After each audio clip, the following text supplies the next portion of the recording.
அப்படியே காணாம போன அம்மன் சிலை மாதிரியே இருக்கே. இவ்வளவு நுணுக்கமா யாராலையும் செய்ய முடியாது. ஆனா நீங்க எப்படிமா? இந்த சிலைய நீ செய்யல அண்ணாமலை.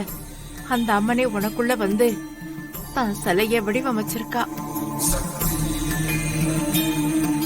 அம்பாள மறுபடியும் கூட்டு வந்துட்டீங்களாமா? என் ஆத்தாவ அவ சன்னதிக்கே கூட்டு வந்துட்டீங்களாமா? என்னையா ஆத்தா,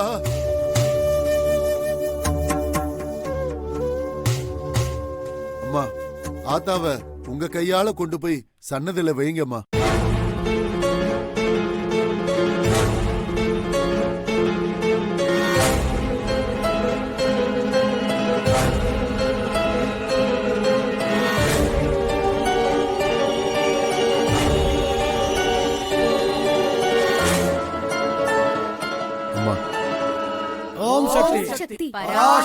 நான் திருவிழா நடத்தக்கூடாதுன்னு பிளான் பண்ணா மறுபடியும் இவ ஒரு சிலையை செஞ்சு திருவிழாவை நடத்த பார்க்கலாம்.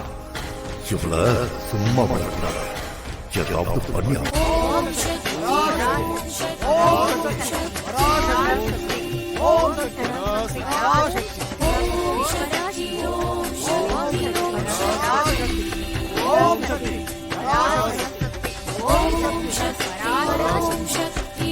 அத்தை, என்னால திருவிழாவை நடக்க முடியாம போயிடுமோன்னு உள்ளுக்குள்ளேயே ஒவ்வொரு நிமிஷமும் வேதனை அனுபவிச்சிட்டு இருந்தேன்.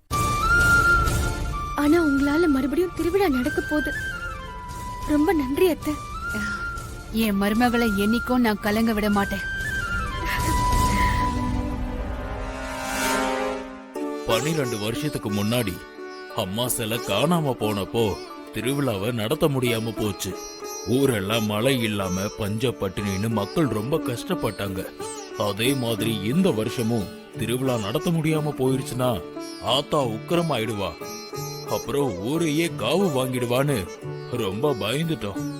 ஆனா அந்த அம்பாளே உங்க ரூபத்துல வந்து திருவிழாவை நடத்த வெளிச்சம் காட்டிட்டா. நீங்க நல்லா இருக்கணுமா?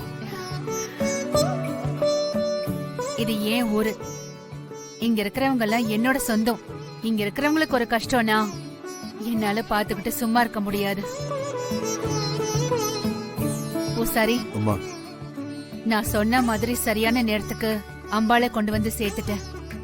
இப்ப பூஜையை ஆரம்பிங்க. சரிங்கம்மா.